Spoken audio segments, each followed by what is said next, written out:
Pembalasan Nyoman Dwipa. Bagian 3. Pertempuran yang hebat itu sudah dapat dipastikan akan meminta salah satu korban jiwa. Bagaimanapun hebatnya serangan-serangan Ikrambangan pada jurus-jurus permulaan pertempuran itu, namun sudah dapat dipastikan bahwa Cokorda Gede Anyer bukanlah tandingannya. Bangsawan ini, sewaktu terjadi perebutan kekuasaan di Kerajaan Bali sekitar 20 tahun yang lalu, adalah seorang perwira kerajaan yang memiliki kepandaian tinggi. Berkat bantuannya dan beberapa perwira lainnya, kaum pemberontak berhasil ditumpas, tahta kerajaan berhasil diselamatkan. Ikrambangan sendiri, sewaktu pertumpahan darah itu terjadi, hanya memegang jabatan sebagai kepala prajurit kerajaan. Hingga, dengan sendirinya, dari kedudukan atau pangkat itu sudah dapat ditaksir ketinggian tingkat ilmu silat masing-masing. 5 jurus berlalu. Serangan-serangan Ikrambangan yang laksana hujan mencurah itu mulai ditahan dan dibendung oleh keris berluk 12 di tangan Cokorda Gede Anyer, yang nyatanya bukanlah keris sembarangan pula. Dengan senjata itulah dulu kabarnya Cokorda Gede Anyer menyelamatkan kerajaan Bali. Pada jurus ke-9, dalam satu serangan yang sangat kalap dan membahayakan dirinya sendiri, Ikrambangan berhasil melukai bahu kiri lawannya. Cokorda Gede Anyer jadi naik pitam. Kalau tadi dia cuma bertahan dan menunggu kesempatan untuk merampas senjata lawan, maka kini dia pun tak mau main-main lagi. Keris di tangannya diputar demikian rupa, gerakan-gerakannya berubah, dan dalam satu jurus saja Ikrambangan menjadi dibikin sibuk. Berada dalam keadaan terdesak bukan membuat Ikrambangan menjadi cemas, sebaliknya makin naik darah. Dia sudah bertekad bulat untuk membunuh lawannya itu, meskipun apapun yang terjadi. Maka dia pun mengeluarkan segala kepandaian yang ada. Memasuki jurus ke-29, Ikrambangan benar-benar kalang kabut. 8 kali saling benturan senjata dengan lawan telah membuat telapak tangannya pedas dan sakit. Melihat pada keadaannya, dalam 1-2 jurus di muka, atau paling lama 3 jurus lagi, laki-laki ini akan menemui kekalahannya. Ikrambangan, kalau kau menyerah dengan baik-baik, aku bersedia untuk tidak memperpanjang urusan, berseru Cokorda Gede Anyer. Seluruh keluargamu mampus dulu di tanganku, baru aku mau menyerah pada mayat-mayat busuk kalian, jawab Ikrambangan. Cokorda Gede Anyer jadi penasaran sekali. Didahului oleh satu bentakan menggeledek, dia membuka jurus ke-30 dengan satu serangan yang hebat. Serangan ini dinamakan, lengan dewa merangkul awan. Mula-mula kerisnya kelihatan menusuk tajam ke arah batok kepala lawan. Ketika lawan menangkis, mendadak lengannya bergerak menghantam ke leher dalam kecepatan yang luar biasa dan sukar diduga. Mana diduga kalau serangan senjata yang dilancarkan oleh tangan kanan, bisa berubah dengan satu pukulan tangan kosong yang lihai. Ikrambangan tahu bahwa dia tak punya daya untuk menangkis, tak punya kesempatan untuk mengelak. Karenanya, dengan untung-untungan, laki-laki ini tusukkan kerisnya ke dada lawan.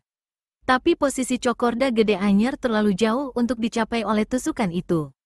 Bahkan baru saja tusukan meluncur setengah jalan, lengan kanan Cokorda Gede Anyer membabat deras, dan kraakek, patahlah batang leher Ikrambangan. Sebelum tubuhnya mencium lantai langkan, nyawanya sudah lepas. Kalau tadi keempat orang kawan-kawan Ikrambangan hanya berdiam diri menyaksikan pertempuran itu dengan khawatir, kini bagaimanapun juga rasa setia kawan membuat mereka menjadi marah sewaktu melihat Ikrambangan menggeletak di lantai tanpa nyawa. Tanpa menunggu lebih lama, keempatnya menghunus keris dan menyerbu. Made Trisna tidak tinggal diam pula. Maka kini pecahlah pertempuran 4 lawan 2 yang teramat seru, tapi yang juga berjalan 12 jurus. Satu demi satu keempat orang itu roboh mandi darah dan mati. Dalam melarikan kuda hitamnya laksana diburu setan itu, masih terbayang di pelupuk matanya upacara pembakaran jenazah Nyi Ayu Tantri. Masih terbayang olehnya upacara pembakaran jenazah Ikrambangan. Lalu terbayang pula bagaimana Nyi Warda, istri Ikrambangan, dengan segala ketabahan dan keberanian yang luar biasa, mencebur masuk ke dalam gejolak api di mana jenazah suaminya dibakar. Berhenti di puncak bukit itu, dikeluarkannya sebuah kotak kayu jati yang berukir-ukir dari balik pakaiannya. Sebelum abu pembakaran jenazah Tantri dibuang ke laut, pemuda ini telah memisahkan sebagian abu suci itu dan menyimpannya di dalam kotak yang indah itu. Diciumnya kotak itu dan dibisikannya kata, "Tantri, aku bersumpah untuk membalas sakit hatimu dan keluargamu. Bila manusia-manusia keji itu berhasil kutumpas, aku pun rela untuk menyusulmu." Perlahan-lahan, dimasukkannya kotak itu ke balik pakaiannya kembali. Ketika tali kekang kuda hitam hendak disentakkannya, matanya melihat seorang penunggang kuda keluar dari hutan, memasuki jalan kecil di kaki bukit, lalu memacu kudanya ke arah timur. Entah karena apa, timbul kesyakwasangkaan di hati pemuda di atas puncak bukit terhadap penunggang kuda di bawah sana. Dia memandang ke timur. Jika dia bergerak cepat, sekurang-kurangnya dia akan berhasil menyusul orang itu dan menunggunya di tikungan dekat jurang di sebelah timur sana. Setelah mempertimbangkan sebentar niatnya itu, akhirnya diletakkannya tali kekang dan larilah kudanya menuju ke timur. Kira-kira setengah jam kemudian, pemuda berkuda hitam itu sudah berada di tikungan jalan. Tikungan itu selain patah tajam juga berbahaya karena di sebelah kirinya terdapat jurang batu yang sangat dalam. Di balik sebuah tebing batu di tepi kanan jalan, pemuda ini menunggu dengan sabar sampai penunggang kuda yang tadi dilihatnya lalu. Kira-kira lewat sepeminum teh, telinga pemuda ini mulai menangkap suara derap kaki-kaki kuda di kejauhan. Makin lama suara itu makin jelas dan keras, tanda kuda dan penunggangnya sudah tambah dekat. Ketika orang yang dihadangnya itu tinggal beberapa tombak saja, pemuda berkuda hitam keluar dari balik tebing batu. Orang yang dihadang, seorang pemuda berpakaian bagus, mula-mula tidak menaruh curiga akan kemunculan seorang penunggang kuda di hadapannya. Jalan yang ditempuhnya satu-satunya jalan yang menghubungkan Denpasar dengan daerah luar kota. Jadi, adalah biasa saja kalau berpapasan dengan orang lain. Namun, sewaktu melihat pemuda berkuda hitam itu sengaja berhenti di tengah jalan, maka syakwasangkalah hatinya. Pemuda berpakaian bagus itu menghentikan kudanya dalam jarak 15 langkah. Keduanya saling pandang sejurus. Pemuda yang berpakaian bagus akhirnya membuka mulut. "Saudara, harap kau suka memberi jalan." Orang yang diajak bicara masih memandang tajam-tajam. "Saudara, apa kau tak dengar orang minta jalan?" ujar pemuda berpakaian bagus, berbadan tinggi kurus, dan berwajah pucat pasi. Suaranya mulai keras tanda gusar. "Jalan ini bukan milikku, silakan lewat," kata pemuda berkuda hitam, tapi dia sama sekali tidak menepikan kuda tunggangannya. Melihat ini, pemuda berpakaian bagus jadi penasaran dan membentak, "Siapa kau? Apa maksudmu menghadang perjalanan orang?" Satu seringai tersungging di mulut pemuda berkuda hitam. "Aku terus terang, manusia muka pucat. Kau tentu bangsatnya yang bernama Cokorda Gede Jantra dari Denpasar." Ucapan ini membuat pemuda berpakaian bagus menjadi kaget. Nalurinya memperingatkan agar mulai detik itu dia harus berhati-hati, karena memang dia adalah Cokorda Gede Jantra. "Katakan dulu kau siapa, baru aku menerangkan tentang diriku." Sebagai jawaban, pemuda berkuda hitam mencabut sebilah keris bereluk 7 berwarna coklat tua. Sinar matahari yang terik membuat senjata ini berkilau memancarkan sinar kehitaman. "Silakan cabut keris di pinggangmu. Aku yakin kau adalah manusia keji yang bernama Cokorda Gede Jantra. Aku Nyoman Dwipa, kekasih Nyi Ayu Tantri. Kau harus serahkan jiwamu saat ini juga sebagai pertanggungan jawab atas apa yang telah kau lakukan terhadap gadisku. Juga atas apa yang telah dialami oleh Ikrambangan serta 4 orang kawan-kawan." Kejut Cokorda Gede Jantra bukan alang kepalang. Tapi dia tidak gentar. Dia tertawa gelak-gelak, kemudian berkata, "Jadi, ini tampang manusia yang mengaku kekasih Nyi Ayu Tantri? Hahaha, tampangmu boleh juga, sobat. Tapi kalau kau punya rencana untuk membunuhku, kau harus berpikir 3 kali sebelum melakukannya. Apakah kau punya kepandaian yang bisa diandalkan?" "Hidungku membaui, mu masih bau pupuk. Sebaiknya pulang saja kembali ke desamu, cuci kaki dan tidur. Kalau tidak, pasti terlambat, sobat." Dan Cokorda Gede Jantra tertawa lagi terbahak-bahak. Nyoman Dwipa kertakkan rahang-rahangnya dan majukan kudanya beberapa langkah. "Tertawalah sepuasmu, manusia keji. Kalau kau sudah mampus, hanya setan iblislah yang akan tertawa menyambutmu di liang kubur." Cokorda Gede Jantra mendengus, lalu berkata, "Aku yakin, tentu kau berpikir bahwa akulah yang telah menculik dan membunuh kekasihmu itu." "Semua orang berpikir begitu, alangkah tololnya. Sungguh kurang ajar sekali menuduh orang lain berbuat jahat tanpa punya bukti-bukti kuat dan nyata. Pemuda keji, lamaranmu ditolak, adalah cukup alasan bagimu untuk menculik Nyi Ayu Tantri." Cokorda Gede Jantra kembali mendengus dan menjawab, "Kau kira cuma gadis itu saja yang ada di Pulau Bali ini? 10 gadis-gadis lebih cantik bisa kuambil sekaligus untuk jadi istriku. Perlu apa aku sampai menculik perempuan tak berguna dan hina dina itu?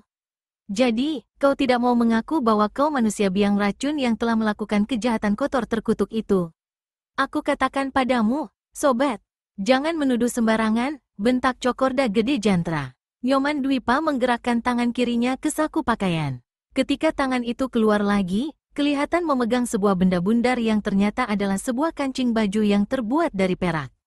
Manusia laknat pengecut, kancing baju ini ditemukan di pondok di tepi telaga. Kancing ini sama bentuknya dengan kancing pakaian yang kau kenakan saat ini. Apakah mulut busukmu masih mau mungkir? Cokorda Gede Jantra terdiam. Kancing perak itu memang kancing pakaiannya yang telah direnggut putus oleh Ni Ayu Tantri sewaktu dia hendak merusak kehormatan gadis itu. Kau terdiam, dan tampangmu tambah pucat. Sekarang, bersiaplah untuk mampus, teriak Nyoman Dwipa. Tali kekang disentakannya. Kuda melompat ke muka, dan keris berluk 7 di tangan kanannya berkelebat dengan ganas, mengirimkan satu tusukan ke arah dada kanan Cokorda Gede Jantra. Terang! Terdengar suara beradunya senjata sewaktu Cokorda Gede Jantra menangkis serangan lawan dengan keris Brajaloka berluk 17. Bunga api memercik. Di atas punggung kudanya, Nyoman Dwipa terkejut bukan main. Daya tangkis lawan kuat luar biasa, hingga bukan saja tangan kanannya tergetar hebat, tapi tubuhnya pun terhuyung-huyung. Kalau saja tangan kirinya tidak berpegang pada tali kekang kuda, mungkin sekali dia terpelanting jatuh. Dan yang lebih mengejutkan serta membuat pemuda ini mengeluh dalam hati ialah sewaktu melihat bagaimana bagian yang tajam dari kerisnya yang cuma berluk 7 telah gompal dihantam keris lawan dalam bentrokan senjata tadi. Mengetahui sampai di mana tingkat kepandaian lawan, maka tertawalah Cokorda Gede Jantra berkakakan seraya melontarkan ejekan, manusia yang ilmunya cuma sedangkal comberan hendak jual lagak besar di hadapanku. Iblis bermuka manusia pucat, jawab Nyoman Dwipa. Percuma aku menghadangmu kalau tidak dapat mencincang seluruh tubuhmu. Cokorda Gede Jantra ganda tertawa. Dia hendak menangkis lagi sewaktu Nyoman untuk kedua kalinya melancarkan serangan dari depan. Tapi kali ini dia tertipu. Serangan lawannya hanya pancingan belaka. Begitu Cokorda Gede Jantra menggerakkan tangan untuk menangkis, keris di tangan Nyoman Dwipa berkelebat turun dan membabat ke arah perut. Keparat, maki Cokorda Gede Jantra. Disentakannya tali kekang kudanya, hingga binatang itu melompat ke depan, dan dengan memiringkan tubuhnya, pemuda ini berhasil mengelakkan sambaran keris lawannya. Namun, Nyoman Dwipa rupanya tidak kepalang tanggung. Dengan amat cepat, pemuda ini susulkan satu tendangan kaki kanan. Masih untung Cokorda Gede Jantra sempat berkelit. Tapi kuda tunggangannya bernasib sial. Tendangan Nyoman Dwipa mendarat tepat di leher binatang itu. Kuda ini meringkik keras, mengangkat kedua kaki depannya tinggi-tinggi ke atas, dan membuat penunggangnya terpelanting jatuh ke tanah. Cokorda Gede Jantra, seorang pemuda turunan bangsawan, telah menuntut ilmu silat dan kebatinan serta kesaktian pada seorang sakti di puncak Gunung Agung bernama Sora Belumbung. Di Pulau Bali pada masa itu terdapat 3 orang tokoh silat kawakan yang sangat tinggi ilmu silat dan kesaktiannya. Salah seorang di antaranya ialah Sora Belumbung, kemudian Walalang Carda yang diam di Danau Batur. Karena dia sering mengembara, maka jarang sekali dia berada di danau tersebut. Tokoh silat ketiga bernama Menak Putuwengi. Sejak 10 tahun belakangan ini, dunia persilatan di Pulau Bali tidak mengetahui kemana perginya Menak Putuwengi, karena tokoh silat yang berumur 70 tahun ini lenyap begitu saja dari dunia persilatan, entah mengundurkan diri entah telah menemui ajalnya. Di antara ketiga tokoh silat itu, Menak Putuwengilah yang paling tinggi ilmu kepandaiannya. Senjatanya segala benda apa saja yang berbentuk tongkat, baik beberapa helai lidi atau daun bambu ataupun ranting kering atau besi, bila berada di tangannya, pasti akan menjadi senjata yang dahsyat. Karena itulah Menak Putuwengi mendapat julukan Raja Tongkat 4 Penjuru Angin. Pernah sekitar 15 tahun yang lalu, ketiga tokoh itu bertemu di puncak Gunung Tabanan untuk mengadakan pertandingan persahabatan, menguji ilmu kepandaian masing-masing. Dalam pertandingan yang sangat hebat dan dihadiri oleh tokoh-tokoh silat di Pulau Bali, maka Menak Putuwengi keluar sebagai jago nomor 1 setelah berturut-turut mengalahkan Sora Belumbung dan Walalang Carda. Setelah 15 tahun berlalu, tak dapat lagi dipastikan siapa sesungguhnya yang lebih hebat, karena di samping ketiga orang tokoh itu tak pernah lagi mengadakan pertandingan. Juga kabarnya Sora Belumbung serta Walalang Carda telah memperdalam ilmu masing-masing hingga mencapai tingkat yang sangat tinggi. Sebaliknya, Menak Putuwengi lenyap begitu saja tak diketahui kemana perginya. Sebagai salah seorang murid Sora Belumbung yang pernah digembleng selama 4 tahun, dengan sendirinya Cokorda Gede Jantra memiliki kepandaian yang tinggi. Dan dibandingkan dengan Nyoman Dwipa yang cuma berguru pada seorang pertapa yang tingkat kepandaiannya jauh berada di bawah Sora Belumbung, dengan sendirinya Nyoman Dwipa bukan apa-apa bagi Cokorda Gede Jantra. Tapi karena kurang hati-hati, meski tingkat kepandaiannya jauh lebih tinggi, Cokorda Gede Jantra kena juga dihantam lawan, meski kudanya yang menjadi korban. Cokorda Gede Jantra terpelanting ke tanah, tapi berkat ilmu meringankan tubuhnya yang tinggi, dia jatuh dengan kaki lebih dulu dan tetap berdiri. Kemarahan membuat darahnya seperti mendidih. Setan alas, kematianmu tak dapat ditawar-tawar lagi. Cokorda Gede Jantra melompat ke muka, tangan kiri kanan berkelebat cepat dalam satu jurus yang hebat. Nyoman Dwipa terkejut ketika melihat bagaimana kecepatan gerak lawannya membuat tubuh Cokorda Gede Jantra laksana lenyap. Dia cuma merasakan sambaran angin yang deras dari kiri kanan, maka cepat-cepat pemuda ini melompat turun dari kudanya. Brit, buukek, dua suara itu terdengar hampir bersamaan. Yang pertama suara robeknya pakaian Nyoman Dwipa disambar ujung keris Brajaloka, sedang suara kedua ialah suara pukulan dahsyat yang menghantam kepala kuda hitam milik Nyoman Dwipa. Binatang ini rubuh dengan kepala pecah, melejang-lejang beberapa ketika, lalu tak bergerak lagi. Kudamu sudah duluan, Nyoman Dwipa. Dia akan menunggumu untuk membawa tuannya ke neraka, ejek Cokorda Gede Jantra. Sebenarnya, sejak bentrokan senjata pertama kali tadi, Nyoman Dwipa telah memaklumi bahwa tingkat kepandaian ilmu silat dan tenaga dalam Cokorda Gede Jantra bukanlah lawannya. Tapi untuk membatalkan niatnya menuntut balas, tentu saja pemuda itu tidak sudi. Lebih baik mati secara jantan daripada lari atau menyerah secara pengecut. Dengan mengeluarkan bentakan yang keras, Cokorda Gede Jantra berkelebat ganas. Seperti tadi, kedua tangannya bergerak cepat. Nyoman Dwipa bertahan mati-matian. Dalam jurus itu dia berhasil mengelakkan seluruh serangan lawan.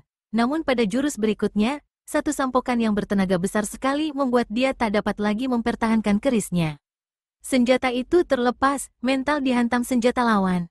Sambil tertawa gelak-gelak, dan sambil melangkah mendekati Nyoman Dwipa yang kepepet ke tepi jurang, Cokorda Gede Jantra berkata, kau akan segera mampus, sobat. Dan kau tahu, betapa mengerikannya kematian itu. Kau lihat keris Brajaloka yang terbuat dari emas di tanganku ini? Hehehe, sebentar lagi, sobat. Beberapa detik lagi, kau akan segera pergi ke neraka. Ke neraka, hahaha. Cokorda Gede Jantra mengangkat tangan kanannya yang memegang keris tinggi-tinggi, sementara dalam keadaan kepepet ke tepi jurang itu, Nyoman Dwipa berusaha mencari jalan agar dapat menyelamatkan diri. Kalau lawan menyerang, dia sudah nekat untuk menyerbu ke muka dengan tangan kosong, menarik tubuh Cokorda Gede Jantra, dan sama-sama menghambur masuk jurang. Itu adalah cara yang paling baik menurut Nyoman Dwipa, asal saja dia benar-benar bisa melakukannya. Jarak kedua orang itu semakin pendek, dan kini cuma tinggal 4 langkah saja lagi. Antara Nyoman dengan tepi jurang di tikungan jalan itu hanya 1,5 langkah saja. Nyoman Dwipa memutuskan untuk tidak mundur lebih jauh. Dia menunggu dengan kedua tangan terpentang, dan mata memandang tajam-tajam ke muka, menunggu kesempatan yang ada. Mendadak, Cokorda Gede Jantra hentikan langkahnya, dan kembali dia tertawa gelak-gelak. Bila suara tertawa itu dihentikannya, maka berkatalah dia, tidak, aku tak akan membunuhmu dengan keris ini. Kau harus mati dalam kengerian yang luar biasa, sobat. Hehehe, pernahkah kau memikirkan bagaimana ngerinya bila jatuh ke dalam jurang di belakangmu itu? Kematian menunggumu di batu-batu cadas di bawah sana, tapi selagi tubuhmu melayang menuju detik-detik kemampusan itu, kau akan dikungkung kengerian yang luar biasa. Nyoman Dwipa menggeram mendengar ucapan dan maksud Cokorda Gede Jantra yang ganas itu. Dia tak bisa menunggu lebih lama. Saat itu juga dia harus bertindak. Harus menyerbu merangkul tubuh lawannya, walau apapun yang terjadi. Maka, tanpa menunggu lebih lama, Nyoman Dwipa segera melompat ke hadapan lawannya. Cokorda Gede Jantra mendengus. Dengan seringai maut tersungging di mulutnya, pemuda ini memukulkan tangan kirinya ke depan. Nyoman Dwipa merasakan satu sambaran angin yang laksana badai hebatnya. Bagaimanapun dia berusaha untuk tidak tersapu angin dahsyat itu, tapi sia-sia belaka. Tubuhnya mencelat mental sampai 6 tombak untuk kemudian jatuh ke dalam jurang diiringi suara kumandang tawa Cokorda Gede Jantra. Saat tubuhnya melayang jatuh ke jurang batu itu, Nyoman Dwipa pada mulanya memang merasa ngeri sekali. Siapa yang tak akan ngeri menemui ajal, apalagi mengetahui bahwa ajalnya akan sampai begitu tubuhnya menghantam batu-batu cadas besar di dasar jurang. Namun, bila dia ingat bahwa kematian yang bakal dihadapinya itu adalah kematian secara jantan, ditabahkannya hatinya. Dia percaya pula bahwa rohnya akan berjumpa di alam akhirat dengan roh Nyi Ayu Tantri. Kalau di dunia mereka tak punya kesempatan untuk hidup berdampingan, moga-moga di alam akhirat hal itu akan kesampaian. Makin jauh ke bawah, makin cepat jatuhnya tubuh pemuda itu. Di atas jurang masih mengumandang suara tawa Cokorda Gede Jantra. Betapapun tabahnya hati Nyoman Dwipa, namun ketika sekilas matanya memandang ke bawah jurang, pada batu-batu besar yang cuma tinggal beberapa tombak lagi untuk menghancurkan kepala dan tulang-tulang di tubuhnya, Nyoman Dwipa jatuh pingsan. Tapi dalam kehidupan ini, kerap kali kita dihadapkan pada kenyataan-kenyataan bahwa sebelum ajal berpantang mati. Hal itu pula lah yang terjadi dengan diri Nyoman Dwipa. Sewaktu tubuh pemuda itu hanya tinggal 6 tombak saja lagi dari permukaan sebuah batu cadas yang sangat besar, berkelebatlah satu bayangan putih yang dibarengi dengan suara seruan. Dewa Agung, yang berseru ini adalah seorang kakek-kakek tua renta berpakaian putih. Rambutnya yang panjang terurai macam rambut perempuan, janggutnya yang menjela dada, serta kumis, bahkan kedua alisnya berwarna putih bersih macam kapas. Meski umurnya sudah lebih dari 70 tahun, tapi kakek-kakek ini memiliki tubuh yang masih kekar dan kegesitan yang luar biasa. Sewaktu dia melihat sesosok tubuh melayang jatuh ke dalam jurang, kejutnya bukan alang kepalang. Dia tidak tahu apakah manusia yang jatuh itu masih hidup atau sudah mati. Meski demikian, kakek-kakek ini segera mengangkat kedua tangannya dan mendorong ke atas. Satu gelombang angin padat bertiup memapasi tubuh Nyoman Dwipa. Untuk beberapa detik, tubuh pemuda itu tertahan di awang-awang. Untuk mengurangi kekuatan jatuh tubuh pemuda itu, si orang tua menggerakkan kedua tangannya ke kanan. Tubuh Nyoman Dwipa terpelanting ke kanan, lalu didorong lagi ke atas, dan ketika jatuh kembali ke bawah, orang tua itu menyambutnya dengan kedua tangan. Sungguh luar biasa apa yang dilakukan orang tua ini. Tubuh Nyoman Dwipa dipanggul di atas bahu kanan, dan sekali berkelebat, orang tua itu sudah lenyap dari pemandangan. Si orang tua membawa Nyoman Dwipa ke dalam sebuah goa batu, dan setelah diperiksa, ternyata pemuda itu masih bernapas. Kakek-kakek ini mengurut dada dan kening Nyoman Dwipa beberapa kali, hingga akhirnya pemuda itu sadar dari pingsannya. Setelah membuka kedua matanya, Nyoman Dwipa kemudian memandang berkeliling. Sekelilingnya ruangan batu yang bersih. Apakah aku sudah berada di alam baka, pikir pemuda ini. Tapi bila matanya membentur tubuh dan paras seorang tua berpakaian putih-putih, berkumis dan berjanggut putih, heranlah pemuda ini. Orang tua itu duduk di sebuah batu bundar di tengah ruangan. Kedua telapak tangannya saling dirapatkan di muka dada, sedang kedua matanya terpejam. Nyatalah orang tua ini tengah bersemedi.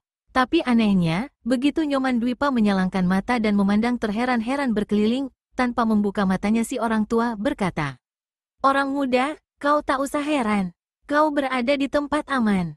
Di manakah saya, Bapak? Apa yang telah terjadi dan siapakah Bapak ini?" tanya Nyoman Dwipa seraya bangun dari tempat tidur yang terbuat dari batu. Tanpa membuka kedua matanya, kembali si orang tua berkata, "Kau berada di tempat yang aman, orang muda. Ketika aku berada di dalam goa, ku dengar suara bentakan-bentakan yang diseling suara tertawa serta suara beradunya senjata di atas. Aku keluar dari goa tepat pada saat kulihat sosok tubuhmu melayang jatuh ke dasar jurang. Selanjutnya, Dewa yang Agung telah menyelamatkan kau dari kematian. Kini ingatlah Nyoman Dwipa akan apa yang telah terjadi dengan dirinya. Dia bertempur dengan Cokorda Gede Jantra, kemudian didorong dengan satu pukulan dahsyat, hingga mencelat mental dan jatuh masuk jurang." Dari ucapan si orang tua berambut putih, meski dia tadi mengatakan bahwa Dewa yang Agunglah yang telah menyelamatkan jiwanya, tapi Nyoman Dwipa sadar bahwa orang tua inilah yang telah menolongnya dari renggutan maut. Segera Nyoman Dwipa turun dari tempat tidur batu, melangkah ke hadapan kakek-kakek itu, dan berlutut seraya berkata, "Orang tua, aku Nyoman Dwipa menghaturkan terima kasih yang tak terhingga atas budi pertolonganmu. Semoga aku kelak bisa membalas hutang nyawa ini, dan semoga Dewa Agung merahmatimu. Sudilah kau memberitahu namamu, agar sewaktu-waktu aku tidak sukar mencarimu." Si orang tua tertawa dan menjawab, "Apalah artinya nama? Kita dilahirkan tanpa nama. Apa gunanya menyebut-nyebut segala hutang nyawa, karena memang kita manusia ditugaskan yang kuasa untuk menolong sesama manusia. Orang muda, Cobalah kau terangkan apa yang telah terjadi atas dirimu hingga kau jatuh dari tepi jurang. Nyoman Dwipa lalu menuturkan pertempurannya dengan Cokorda Gede Jantra, bahkan diterangkannya juga pangkal sebab pertempuran itu, termasuk kematian Ikrambangan dan 4 orang penduduk Glungkung. Si orang tua menghela napas dalam, dan untuk pertama kalinya dia membuka kedua matanya. Mata itu sipit sekali macam mata orang Tiongkok, tapi menyorotkan sinar yang tajam penuh wibawa. Cinta itu pada dasarnya adalah sesuatu yang suci, tapi nafsu selalu membuatnya menjadi hal yang kotor. Seringkali manusia buta karena cinta, karena kecantikan paras perempuan. Kalau sudah begitu, segala sesuatunya yang keji dan kotor bisa terjadi, hingga tidaklah aneh lagi kalau manusia tega membunuh manusia lain, bahkan saudara kandungnya sendiri, hanya karena cinta. Nyoman Dwipa termangu diam beberapa lamanya. Kemudian katanya, orang tua, beritahulah namamu. Sebelum meninggalkan tempat ini, kuharap kau suka memberi petunjuk-petunjuk padaku. Kau hendak pergi dan kemudian melampiaskan lagi sakit hati dendam kesumatmu itu, Nyoman? Benar, orang tua, jawab Nyoman Dwipa terus terang. Kau tak akan kuat menghadapi Cokorda Gede Jantra, kata kakek-kakek itu pula secara terus terang. Buktinya, pukulan tangan kosongnya saja sanggup mengirimkan kau ke liang maut, jika saja Dewa Agung tidak menghendaki agar kau tetap hidup. Kau mungkin tidak tahu siapa adanya Cokorda Gede Jantra. Dia salah seorang murid Soro Belumbung, orang tua sakti yang diam di puncak Gunung Agung. Terkejutlah Nyoman Dwipa mendengar keterangan itu. Pantas saja dia tak sanggup melawan Cokorda Gede Jantra. Maka kalau diteruskannya niat untuk membalas dendam dengan tingkat kepandaian yang jauh lebih rendah, pastilah akan sia-sia belaka, dan diam-diam pemuda ini mengeluh dalam hati. Diangkatnya kepalanya yang ditundukkan dan berkata dengan sungguh-sungguh pada si orang tua. Aku yang bodoh ini mohon petunjukmu, orang tua. Kakek-kakek itu tertawa. Sampai saat itu Nyoman Dwipa tidak tahu dengan siapa sesungguhnya dia berhadapan. Kakek-kakek berambut dan berjanggut putih itu bukan lain Menak Putuwengi, tokoh silat yang paling tinggi ilmu kesaktiannya di antara tokoh-tokoh silat lainnya sekitar belasan tahun yang silam.